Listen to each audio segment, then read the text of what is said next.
The air in Lagos felt heavier than usual that morning.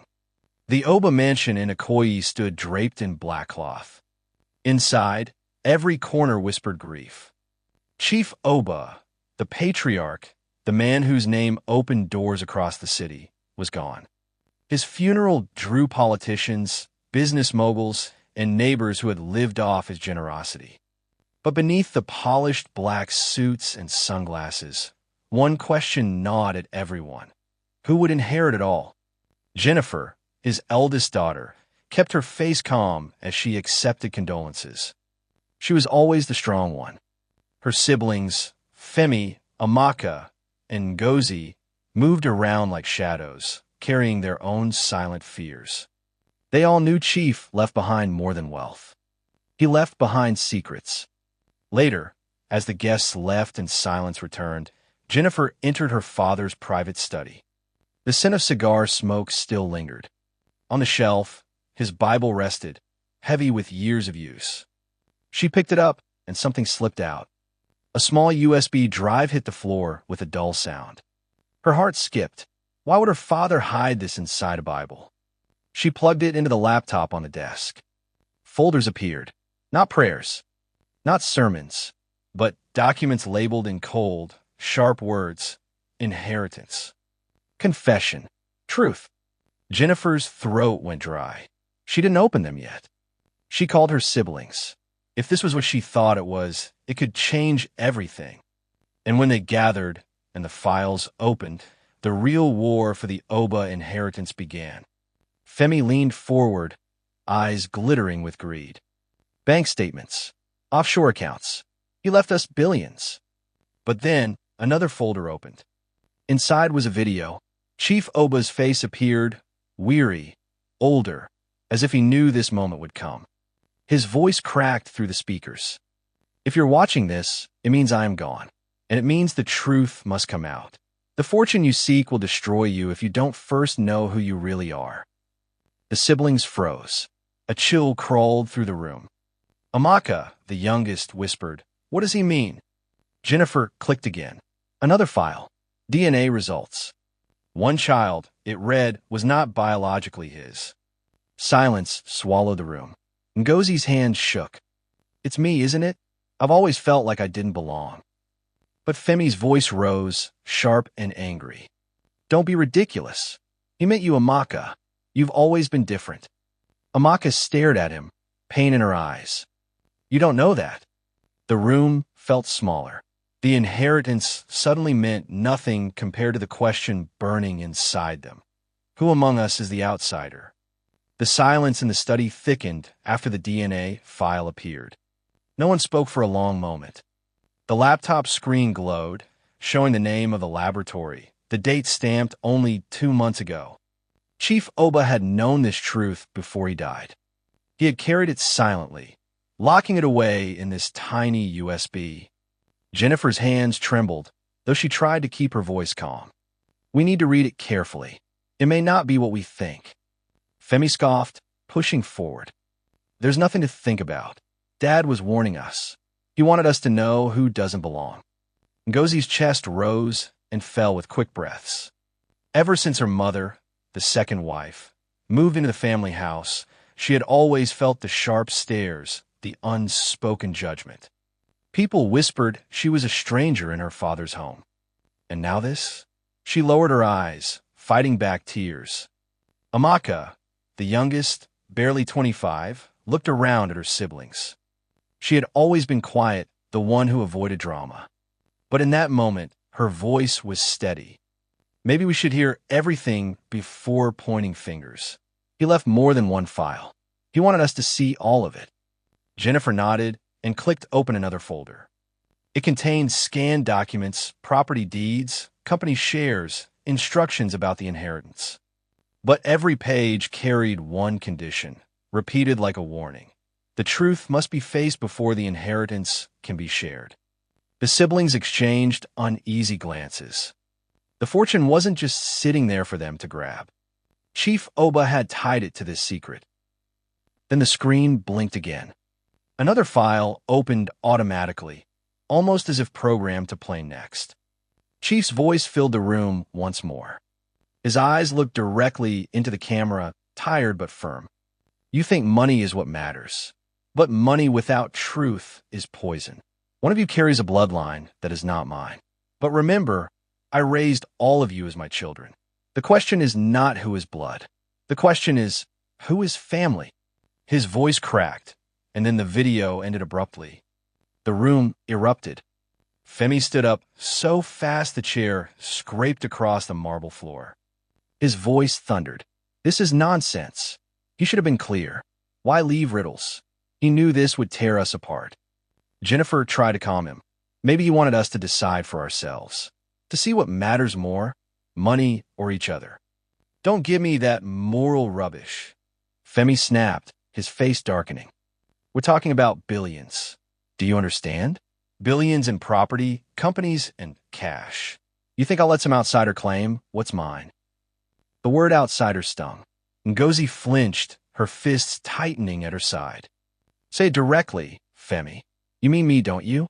You've always treated me like a guest here. Like my mother was just a mistake. Femi sneered. If the shoe fits. Before he could finish, Amaka's voice cut through the tension. Enough. This is exactly what he feared. We're acting like vultures, not siblings. Her words hung in the air. The house that had always felt grand now felt suffocating, every wall echoing with years of resentment. Jennifer closed the laptop gently. We'll meet the lawyer tomorrow. Mr. Jude. He's been handling father's affairs for years. Maybe he knows more. For tonight, let's just stop. But stopping wasn't possible. That night, the mansion became a battlefield of whispers. Every sibling retreated into their rooms, carrying suspicions like knives. Jennifer prayed for clarity. Ngozi cried silently into her pillow. Amaka stared at the ceiling, her mind racing. And Femi, restless, paced his room, already plotting how to seize control. By morning, the fragile line holding them together was about to snap. The morning sun burned hot over Lagos, yet the Oba mansion felt colder than ever. The siblings gathered in the sitting room, waiting for the arrival of Mr. Jude, their late father's lawyer. The ticking of the wall clock seemed louder than usual, each second dragging. Jennifer sat stiff, her eyes fixed on the doorway. Amaka leaned into the couch, quiet but restless. Ngozi twisted her fingers nervously, while Femi stood by the window, refusing to sit, his impatience obvious. Finally, the heavy wooden doors creaked open. Mr. Jude walked in with a leather briefcase, his dark suit neatly pressed, his face unreadable. My condolences once again, he said, his voice calm. Chief Oba left very specific instructions for this family. He placed the briefcase on the table, clicked it open, and withdrew a thick envelope. This, he said, is his official will. Femi stepped forward instantly. Then read it. We don't have time for speeches. Mr. Jude raised his brow. Patience, Femi. Chief wanted this process done properly, and that includes addressing certain conditions. The siblings stiffened. They knew what was coming. The will states, Mr. Jude began, that before any property is shared, the family must uncover and accept the truth hidden in the documents found in his study. Chief was very clear. No acceptance of truth. No inheritance. Ngozi's chest tightened. Jennifer's throat felt dry. Femi cursed under his breath. What truth? Amaka finally asked, her voice barely above a whisper. Mr. Jude sighed, his eyes heavy with the weight of secrets he had carried for months. Your father discovered something before he died, something about one of you, and he believed the only way forward was for you to confront it together. The room went silent. Then, without warning, Femi slammed his hand on the table. Enough riddles. Who is the bastard child? Mr. Jude didn't flinch. He simply looked around the room, his gaze sharp, before replying quietly. The files will tell you. Not me. That night, the mansion didn't sleep. Femi poured himself glass after glass of whiskey, his anger growing with every sip. To him, this wasn't about truth, it was about power. He had always seen himself as the rightful heir, the one to take over Chief Oba's empire. But now, the possibility that his bloodline was in question gnawed at his pride. Ngozi sat at her vanity, staring at her reflection. She whispered to herself, "Maybe it's me. Maybe that's why I always felt like a stranger." She remembered the cold stares from relatives, the way her father sometimes hesitated when introducing her in public. Jennifer, in her room, went over every detail she remembered about her father in his final days. She replayed his words, his silences, his lingering looks. She wondered if she had missed the signs. And Amakai, sweet, quiet Amaka, sat cross-legged on her bed with the laptop open. She went through the files one by one, her eyes scanning pages of transactions, letters, and coded notes. There was something odd about the way the folders were arranged, like a puzzle waiting to be solved. Then she noticed it. One folder wasn't visible at first glance. It was tucked deep inside another, hidden under layers of subfolders. Her heart skipped. She clicked. A password prompt appeared. Amaka stared at the screen, her pulse racing. She tried her birthday. It didn't work. She tried her father's. Nothing. Then she remembered something. The way Chief always called her my little star. She typed in the word star. The folder unlocked. Her screen filled with new documents. Among them, another DNA report dated more recently than the one they had seen earlier. Her eyes widened as she read the results. The child who wasn't Chief Oba's wasn't her. It was someone else. But before she could take a closer look, her door creaked open. Femi stood there, his shadow stretching across the room. His voice was low, dangerous. "What are you doing with that laptop, Amaka?" The confrontation escalated instantly. Amaka quickly closed the laptop, hugging it against her chest. "It's nothing. Just reading through father's files." Femi's eyes narrowed. He stepped closer, towering over her. "Don't play smart with me. You found something, didn't you?" Amaka shook her head, her voice trembling. "I swear I—" He snatched the laptop from her arms, the force making her stumble. He flipped it open, scrolling through the files. His jaw tightened when he saw the hidden folder. "What's this?" he muttered. "Please, Femi, just give it back," Amaka pleaded, her voice cracking. "It's for all of us." But Femi wasn't listening. He entered random guesses at the password, cursing when it locked him out. Then he looked at her, his eyes burning with suspicion. "You're hiding something, and I'll find out what it is." He stormed out, the laptop under his arm, leaving Amaka trembling in fear. Minutes later, Jennifer knocked on Amaka's door. She found her youngest sister curled up on the bed, tears streaming down her face. "What happened?" Jennifer asked, rushing to her side. Amaka shook her head. "Femi, he took the laptop. He doesn't trust me. I think he's afraid of what's inside." Jennifer's heart sank. She knew her brother well. Femi wasn't just afraid. He was dangerous when threatened. Meanwhile, Femi locked himself in his room, the laptop on the desk before him. He paced like a caged animal, his mind racing. If the truth inside that folder could strip him of everything, then he had only one option: destroy it before anyone else could see. But something stopped him. A voice inside whispered, "What if the truth proves you are the rightful heir?" And so, against his instincts, he decided to keep digging. Morning came, but peace did not. The siblings reconvened in the sitting room with Mr. Jude, who had returned to finalize legal steps. But immediately, Jennifer noticed the laptop was missing. She looked sharply at Femi. "Where is it?" she demanded. He leaned back, feigning calm. "Safe. You don't need to worry about it." Amaka opened her mouth to protest, but Femi's warning glare silenced her. Mr. Jude cleared his throat. "I should remind you all, Chief Oba's instructions were explicit. The inheritance cannot be divided until you have all agreed on the truth. If the files are destroyed or hidden, you risk losing everything." Femi stiffened. "Are you saying he can control us, even from the grave? This is absurd." Jennifer snapped, her patience gone. "It's not absurd, Femi. It's father's will. And if you think you can manipulate this family, you're wrong." For a moment, silence. Then Ngozi spoke softly, her voice carrying years of pain. Maybe we should stop fighting and face it. If one of us isn't truly his, then so be it. But we were all raised under this roof. Doesn't that mean something? The room stilled. Even Mr. Jude's stern expression softened. But Femi only laughed bitterly, spoken like someone who knows they don't belong. Ngozi flinched, tears filling her eyes. Jennifer stood, furious. Enough, Femi. You're tearing this family apart. But he only smirked, gripping the laptop tighter. And then the doorbell rang. The maid hurried to open it. On the doorstep stood a man no one recognized, tall, with sharp features, holding a small envelope. His voice was calm, almost too calm. I have something that belongs to Chief Oba's children, he said. Everyone froze.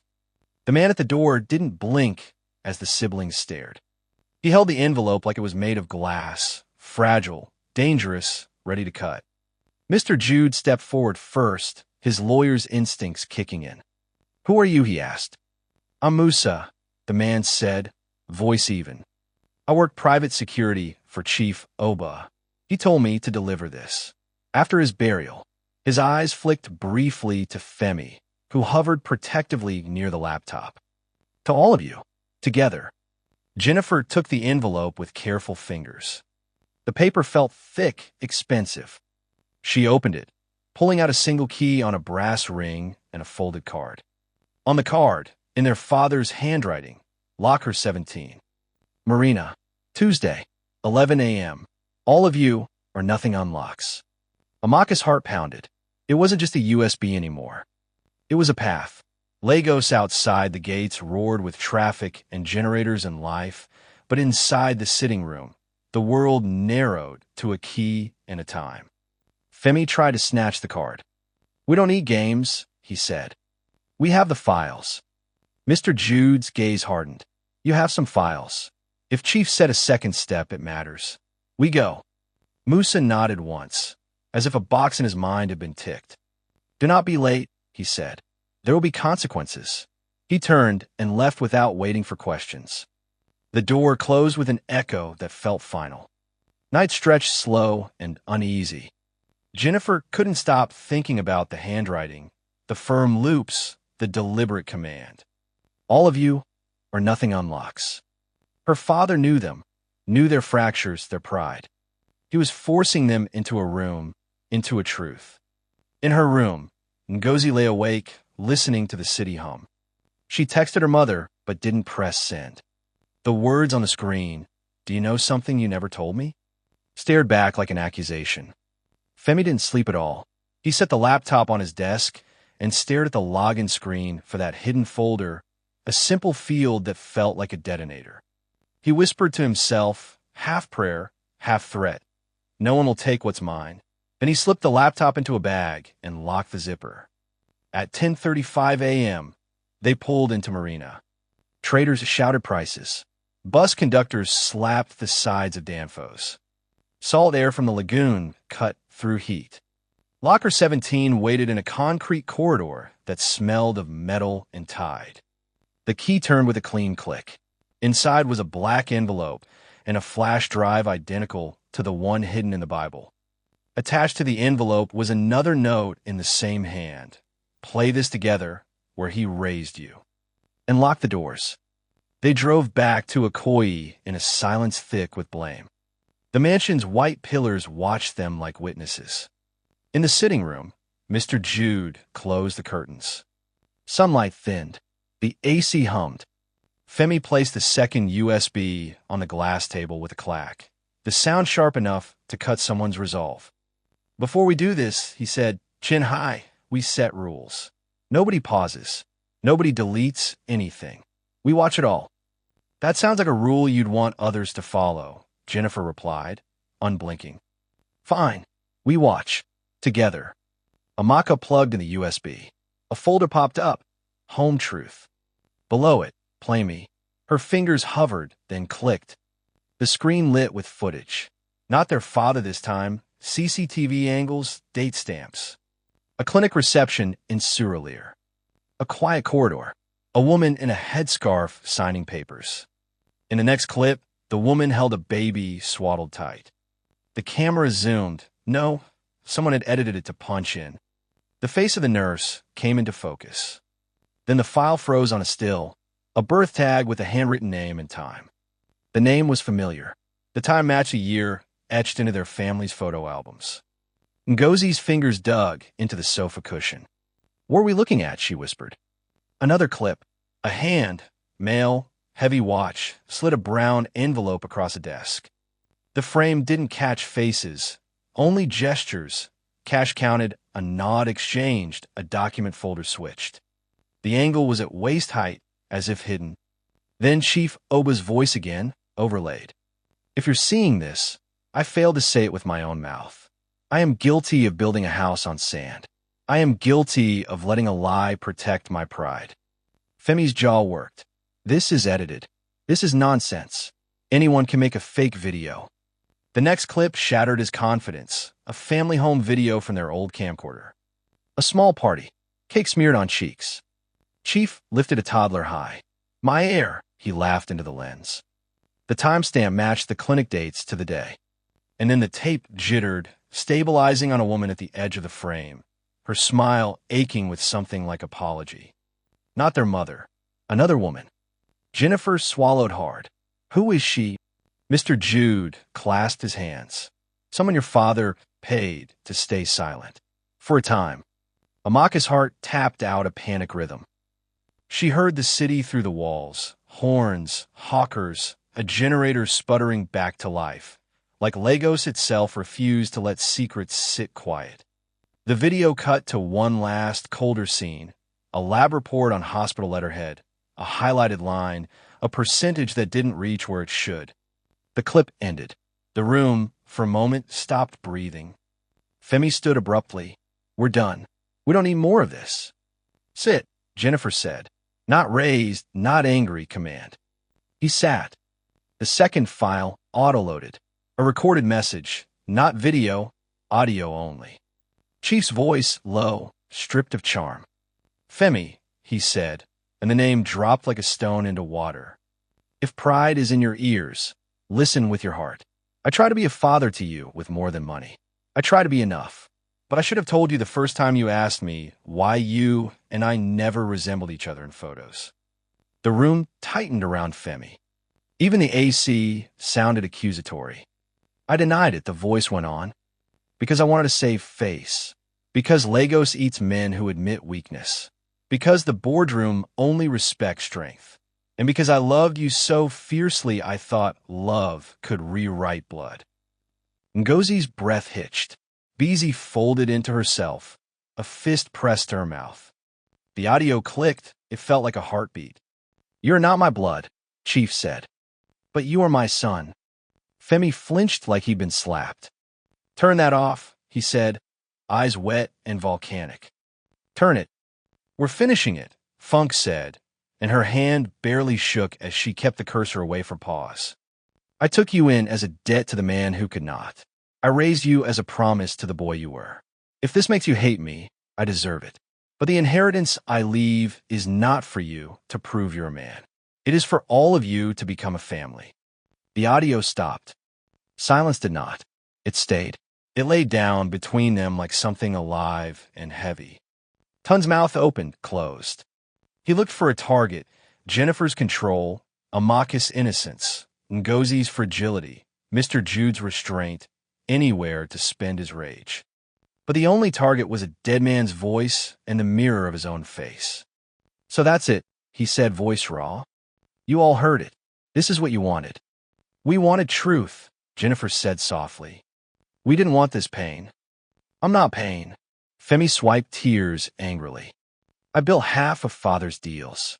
I closed meetings he couldn't attend. I fought the sharks. I bled for this name." "Then stay," Amaka whispered, surprising herself. Her voice was a candle. "Stay and be our brother." His laugh cracked. "As what?" "Your charity case." He grabbed the laptop bag and headed for the door. "Don't do this," Ngozi said. She stepped in front of him.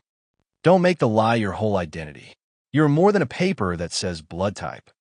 Femi's eyes met hers, a war zone, then slid away. He pushed past, the door slamming like a judgment. The chandelier trembled. Mr. Jude exhaled. "The will has clauses for this," he said gently. He anticipated emotional storms. Jennifer nodded, shoulders straightening. "Let him cool off. We continue." Amaka glanced at the paused desktop. One last folder pulsed like a heartbeat. Code. When they opened code, it wasn't a confession, it was a map. A spreadsheet of names and payment trails. Shell companies stacked like boxes in a warehouse. Transfers to charities that were actually funnels. Transactions to politicians. Contracts funneled through consultants. Lagos, in ledger form, beautiful and corrupt and efficient. "You always knew he played hard," Mr. Jude said, voice cautious. "You did not know how hard." Jennifer scrolled, her throat tight. "If this gets out, the Oba name becomes a headline. The kind that kills companies." Amaka pointed at a column tagged redemption. The rows held education funds, health clinics, microloans that quietly erased debts. "He wasn't just buying influence," she murmured. "He was undoing some of what he did." Ngozi leaned closer. "Here." She tapped a line item, regular payments to someone in Mushin. The memo read, birth debt, the same name from the clinic footage. "That woman," Jennifer said, "the one in the headscarf." "If he was paying her," Beezy said, "then it wasn't to silence a scam. It was to honor a promise." Mr. Jude pulled a document from his briefcase, a sealed letter. "There's one more thing," he said. "Chief asked me to give this to whoever remained in the room when the code was played. If everyone stayed, it would be shared. If someone left," he placed the letter on the table, "then it goes to the ones who stayed." Jennifer looked at the door Femi had slammed, her face unreadable. She broke the seal. Inside was a handwritten clause, simple and brutal. If any child rejects the process or abandons the table, their portion is frozen for 1 year. If they return within that time and reconcile, their share is restored. If they do not, it passes to a cause they hated but I loved, scholarships for market's children. Ngozi's eyes burned. "He wrote it for all of us," Amaka said, "in case we were the ones who ran." They sat with that. Outside, the city moved and traded and argued and hustled. Inside, for people measured themselves against a man's last test. Jennifer's phone buzzed, a number without a name, a short message. "If you want peace, meet me at the footbridge by CMS at sunset. Come alone." She showed Mr. Jude. He frowned. "You don't go alone." "I wasn't asking," Jennifer replied. "But I won't be stupid." At sunset, Lagos turns gold and dangerous. Jennifer stood on the footbridge, traffic snarling below. A figure approached, hood up, face shadowed. Not Femi, a woman. She lowered her hood. The headscarf, the clinic, the almost smile from the home video. "My name is Aisha," she said softly. "I think you've been looking for me, but the truth you want, it has two sides." And somewhere in the crush of buses and horns, a phone camera lifted. Aisha's voice was calm, the way people sound after they've carried a secret for years and finally decide to put it down. "Your father was not a monster," she said. "But he was a man. Men make choices. Some are hard, some are wrong." Jennifer studied her face. Lines at the mouth. Eyes that had seen the inside of clinics without enough light. "Tell me the story from the beginning," she said. "Not the edited version." Aisha nodded. "I met him before he was chief. He was already ambitious. Charming. Not cruel. I was a nurse's aide then, at the clinic that night. The mother came alone. Complications. He arrived after, frantic, cash in hand, saying he would take responsibility, saying the father was not fit and would disappear if the child stayed with him. I thought I could judge, but the baby was tiny and the world was big, and he looked me in the eye and promised, 'I will make the boy safe.'" "Femi," Jennifer whispered. "Yes," Aisha said. "He brought the baby into his home. He returned later with documents. Legal. Clean. Too clean. I signed statements I barely understood. I took money I thought would fix my life. It complicated it." Jennifer felt a mix of anger and something like respect, both aimed at her father. He called those payments birth debt. Aisha smiled without joy. Debt never ends, does it? He came to me years later with a different request. He asked me to help him test the truth quietly for all his children, not to break anyone, to confirm what he already feared, that the lie he built would one day bury him. "Did you ever meet Femi after that night?" Jennifer asked. "Once," Aisha said. "He was tall already, angry at the world.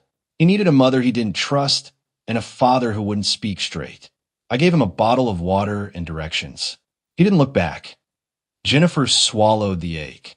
"Thank you for meeting me." Aisha reached into her bag, handed over a small package.